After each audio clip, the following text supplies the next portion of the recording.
দক্ষিণ গাজার রাফা শহর গত ২৩ মার্চ রাতে প্যালেস্টাইন রেড ক্রিসেন্ট সোসাইটি এবং গাজার সিভিল ডিফেন্স এজেন্সির কয়েকটি অ্যাম্বুলেন্স ও গাড়িতে নির্বিচারে গুলি চালায় ইসরায়েলি বাহিনী।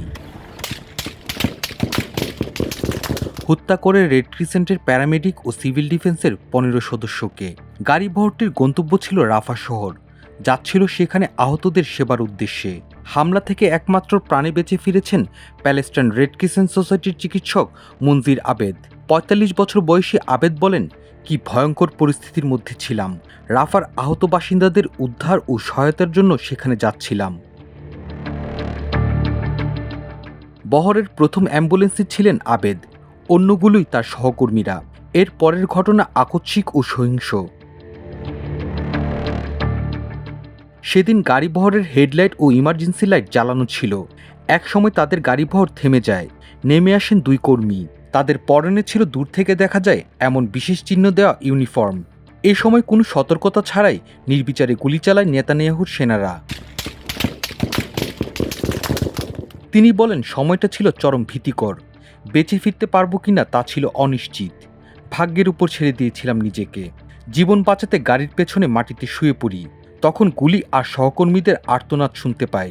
কিছুক্ষণ পর শুনশান নীরবতা। প্রাণ হারান গাড়িচালক মুস্তফা আল খাজা এবং প্যারামেডিক ইজুদ্দিন সাদ। এর কিছুক্ষণ পর কয়েকজনকে হিব্রুতে কথা বলতে শুনতে পাই। এক পর্যায়ে ইসরায়েলি সেনারা আমাকে টেনে হিঁচড়ে বের করে আনে। সে সময় সহকর্মী প্যারামেডিক আসাদ আল মনসুরকে এক ঝলক দেখেছিলেন তিনি। এরপর তার আর সন্ধান মেলেনি। ওই হামলায় প্রাণ হারান প্যারামেডিক রিফাত রেদওয়ানও।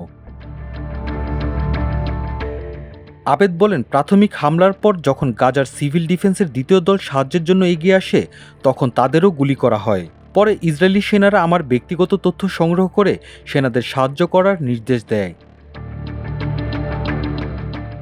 সেনাদের একজন আবেদের হাত খুলে একটি ভেস্ট ও প্যান্ট পরিয়ে তাদের সঙ্গে কাজ করতে বলে। এরপর তাকে নেওয়া হয় রাফার বেসামরিক নাগরিকদের কাছে। এই সময়ের মধ্যে ইসরায়েলি ট্যাঙ্ক তাদের ঘিরে ফেলে। মাথার উপর উঠছিল ড্রোন। ১৫ মিনিটের মধ্যে বেসামরিক প্রতিরক্ষা সংস্থার সঙ্গে যোগাযোগ বিচ্ছিন্ন হয়ে যায় তাদের।